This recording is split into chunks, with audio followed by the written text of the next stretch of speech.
Ladies and gentlemen, tadzoka kwaBishop Marimo. Vamwe munogona kuvadedza muchiti madzibaba Marimo because ndi madzibaba. Isu tofariro zvechirungu tinovati Bishop. Tandiri kuno 2 weeks ago and vanhu vazhinji makakomenta vamwe vachitotaura kuti tanichivatsvaga Bishop.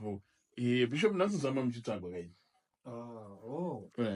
Aiwa, tinotenda tiriko tiri kuitawo basa tiri kunoko hatisi kumira tiri kuita basa rakanyanya vari kutitsvaga vari kutiwana vane matambudziko wese vari kuwanika vachiitirwa zvinhu zvakanaka ndinotenda.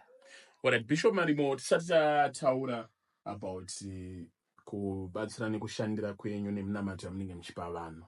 Pane nyaya yanetsa, nyaya yaProfeti Makandiwa. Vari kuinvita vanhu vezvemweya kuti vauye, whether uri wekung'anga uri muprofita, kuti hanzi uyai motaura kuti chii chandaiswa muhomwe mangu. Makaiona here video iyi? Video ndatoiratidzwa nhasi manje ngoti handinyanyi kuenda hangu paFacebook asi ndafara pataurwa statement rataurwa ndafara naro nekuti ataura vakati maprofeti neng'anga ndivo ngavauye wasikoona nevanoona nemadhimoni. Inipa vanhu vese ipapo ine handipo saka mwana asina kutaura kuti Bishop asina kutaura kuti madzibaba. Dai anga ataura kuti ana madzibaba kana kuti akangotaura specifically kuti aMarimo ngavauye, inini handimbotadzi kuenda kunoona kunoitawo basa. Totozoona zvakawanda zvaunenge zvitoripo. Saka tinotendawo kuti munhu anenge achitawo basa rake kana kwangwanidzana wako iwe wangatadze kutaura kuti inini ndini baba venyika yese vanotongozvitaura. Chero baba vari kumba kwavo vanongotaura kuti inini ndinogona zvakawanda ndini chete vamwe vese havasi ana baba. Saka zviriko asi chatinongotenda ndekuti basa kana richiitwa ikoko ngariitwe mune zvakanaka vasashoropodzewo zvimwe zvitendero nekuti mumwe munhu anobhirivha zvanobhirivha kumadhimoni ikoko. Saka kana kun'anga kunotozara vanhu topfuura kuno kumuteuro nekuti vanhu anenge achitendawo izvozvo. Saka munhu ngaatende zvaanotenda asi kana iri nyaya yekuti ukwanzi kuenda kuendwa ini ndakasungunuka kusaziva kuti ari kudawo vana madzibaba here futi kuti vadi vanga vachiendako. Isusu tinongosungunuka kuendako tonoita basa zvifamba zvakanaka. Kuwana madzibaba nemaprofita zvakasiyana here? Ana madzibaba vakasiyana nemaprofita. Ana madzibaba nemaprofeti because pakanzi maprofeti nen'anga haana kutaura ana madzibaba. Nekuti maprofeti isusu tiri ana madzibaba tinoshandisa nhombo toshandisa mvura. Maprofeti anoshandisa anoending oil, n'anga dzinoshandisawo mushonga, nevemadhimoni vanoshandisawo mweya yavo yakaipa. Saka toshandisawo nhombo nemuteuro nezvakawanda zvatinoshandisa zvisingashandiswe nemaprofeti. Isi hatiite zvemarisiti kaizvo tinoita muteuro yatinoitawo inofambisawo zvinhu. Tine vanotitendawo, tine vari kutoyambuka vari kunze kunana England, kunana America, kunana Germany vachiuya nevamwe vanenge vachiuya. Saka masvika pano pane vanhu nekuti shoko rinenge richitofamba vanhu vachiudzana kuti Bishop wariko baba Marimo. Ndabanzwa ndofunga mubvunzo wangu wekupedzisira. Asi muchiona izvi zvinhu zviri kuitwa izvi, both kuna vaMakandiwa vari kuinvita nekune vari kuresponda, muri kuona zvichiri kuita here, zvichiri kuitika paumwari here kana kuti paruremekedzo raya runonzi ruremekedzo runounza umwari? Aiwa, zviri kuitika izvi kaizvi nyaya yekutoti kutsvaga vanhu. Pane vanhu vari kuda kuzama vada kutobvutirana vamwe vanhu kuti macongregations macongregation yake anenge achitoibhirivhisa avo zvandambotaura zviye pakutanga. Asi chinonyanya kuda vanhu vanongoda chokwadi nekuti vanamatirwa naivo vanhu vachidzidzawo kuti vazvinamatire. Nyaya hombe yatiri kuona apa inyaya yekuti inini ndine mukuru mapaona kuti ndine mukuru kana kuti ndakatanga. Asi tine machechi akawanda mukati umu vasingatoita zvemaFacebook, vasingatoshorwe vamwe machechi vanotoremekedzwawo.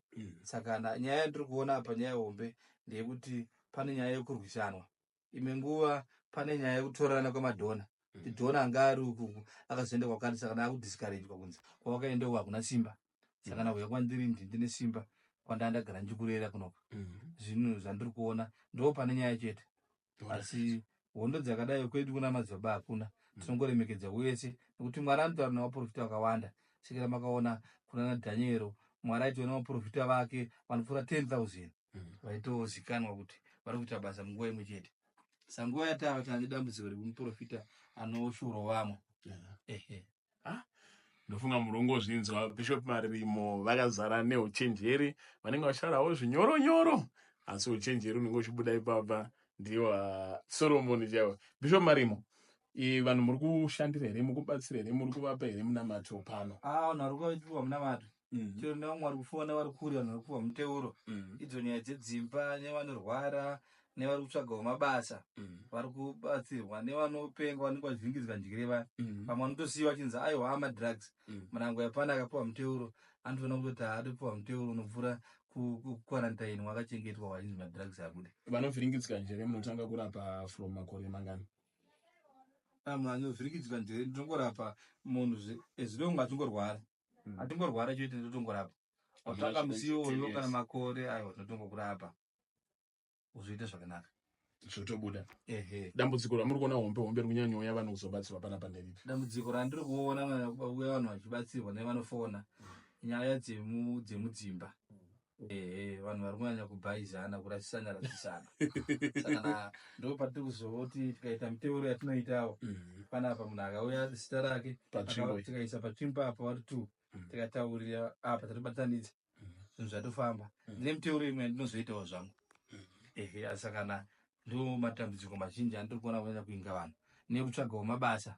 Munhu ada kutsvaga kuti paitewo mhanza, munhu agara ane mhanza achiti akabata ichi obata ichi, zvinhu zvake zvichinofambira zvakanaka. Ndo vanhu vari kunyanya kuuya pakutsvaga mabasa.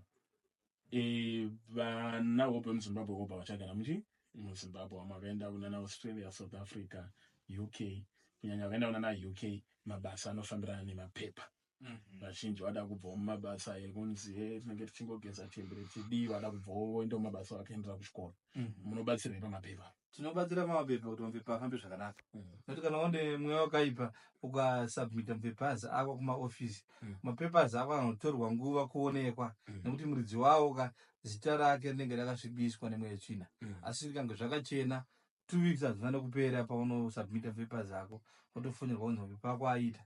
Tine matestimony akadaro atinoitira vanhu ipo panapa, kuti kana ndakonamata nazvo zvinhu zvatofamba. Vanoda kuchinja mabasa, chero vanoda kukwidziridzwa, muteuro iri kufamba zvakanaka. Irikufamba zvakanaka.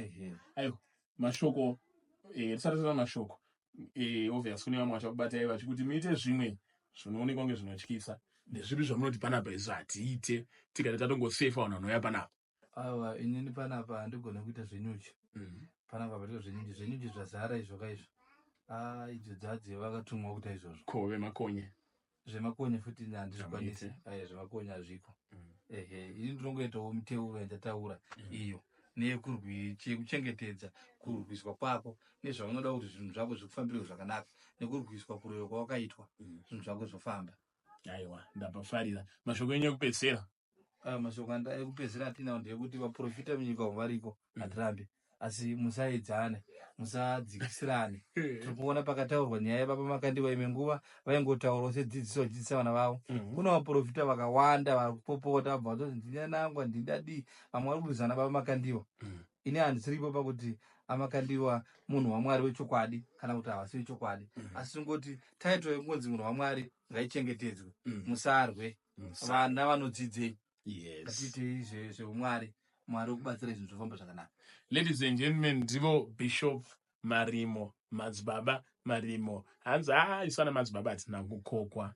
Asi vanhu musarwe, vanhu musabva mabva maita kuda kurerutsa vaMakandiwa kubva mataona kunge vasiri munhu waMwari. Ngatingoitai zvinhu zvese muMwari. Vanenge vada kubatsirwa, kushandirwa, kunamatirwa, piwa munamato.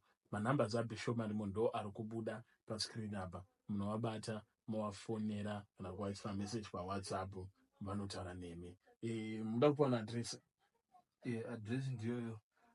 Ndowanika kuDombo Shawa. Kana pari pakati pemavhiki towanika kuDombo Shawa zvisina kunamata. kuDombo Shawa mukadzikira pachitate paPink Taxi Shop mungoenda paBishop Marimo. Munhu wese kuDombo Shawa anokupaziya kuti ndipo pega panoitwa basa raJehovha. Ini toti kuWheatcliff towanika paMupango kuna 13 pa633. Vanhu vanopaziyawo zvakare. Kana namba dzekufona idzi vanongofona vouya. Zvinhu zvofamba zvakanaka. Madam,